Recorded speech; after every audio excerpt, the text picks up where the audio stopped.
We're here at EAA AirVenture Oshkosh 2018, and we've come by to look at not the airplane that we know and like, or the man that we know and like, but an engine that we're familiar with, but we didn't know all those things went together. I'm Dan Johnson talking to Dan Weissman about Panther and SPA, Sport Performance Aviation, but also the Titan 340 engine.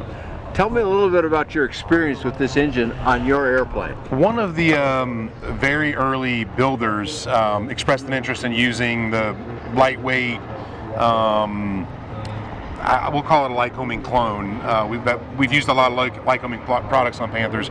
You've already done Lycomings already, so this is a very similar engine. We had flown a few of those, but the customers really said, well, I want the high horsepower, you know, the latest and greatest. And I said, well, sounds good to me, just let me fly it. And so he did, he built it. I think it was about the fourth Panther to fly. He built a fuel-injected, super lightweight, magnesium, everything, you know, the 340 kind of the state-of-the-art engine. Then he's been flying, I think they have about 300 hours on it, and it is definitely the highest performance, you know, option. But it's not the highest weight, which is really kind of, as a designer, I really like that. So. Yeah, so tell me a few of the numbers about the engine that you know through working with this customer of yours. Well, the really interesting thing was he used the one that's not maybe depicted here, but has the magnesium rear accessory housing and the lightweight sump, fuel injection, and a light speed ignition system. And this engine here is one that the Continental guys have helped you with the display. Yeah, this is a display. So it may not be identical to that one. You could put this in, it'll go right in, but yeah, sure, it wouldn't be our first choice to get maximum performance. And he did use all the options that would give excellent performance. And so the biggest thing is it was 180 horsepower, or very close to it with his piston choice, but it was about 30 pounds lighter. 30 pounds, okay. The whole package, and he did have a very well-equipped, or does have a very well-equipped airplane that has 2 Dynon screens. It actually has backup batteries for the electronic components, so it's not a bare-bones, stripped-out airplane. It's very nicely appointed, and through the weight savings on the engine, he was able to add that stuff. Yeah, and still have a lighter airframe. So okay, well, I got to believe now. You know, we're talking about a single-place aircraft here. Yes. 180 horsepower on that thing has got to make this one kind of screaming machine, I'm guessing. Yeah, and he actually, you know, there's different prop choices and things. He actually has a prop choice that really does put it solidly in what we would call the LSA category. He actually pitched it so it met the stall speed. Okay. Now, with 180 horsepower and a very flat pitch, so it doesn't maybe go real fast, it has climb rates very close to 3,000 feet a minute. It is really a wow. off runway and high altitude and climb is phenomenal. Well, that's a trade-off you make if you're going to use a fixed pitch setup like that. You either go for something that'll cruise fast, which is not really what your airplane is for. Your airplane is for having fun in the air, not about going all the way to California from here. So he did the right kind of things to do that. He maximized the climb and the power that the engine offers him.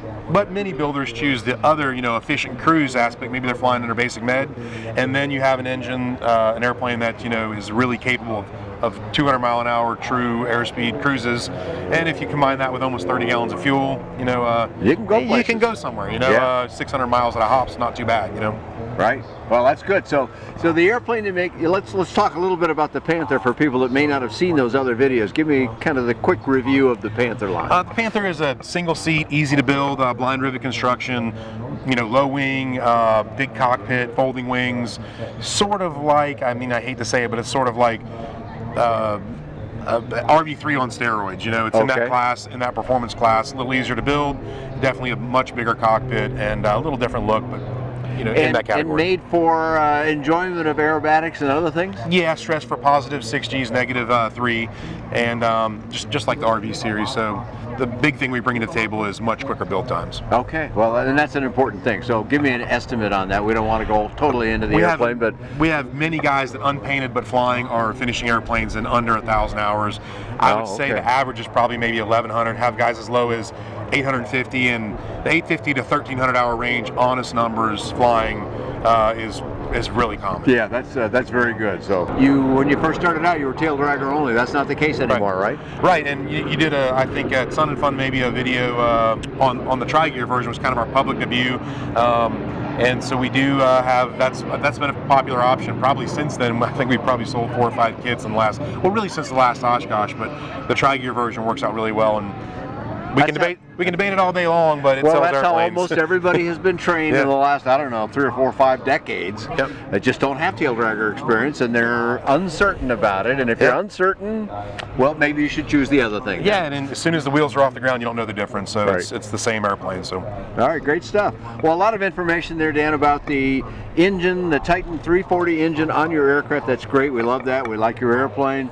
Tell us how we find you on the web so that we can get more information, maybe place an order. Yeah, just I guess it would be www.flywithspa.com, and there's a lot of information there, and we'd be glad to talk to anyone. Okay, great. You can find more about Dan's airplanes, more about the Titan, and all the airplanes that it goes on, which is a growing variety in the light space, on bydanjohnson.com.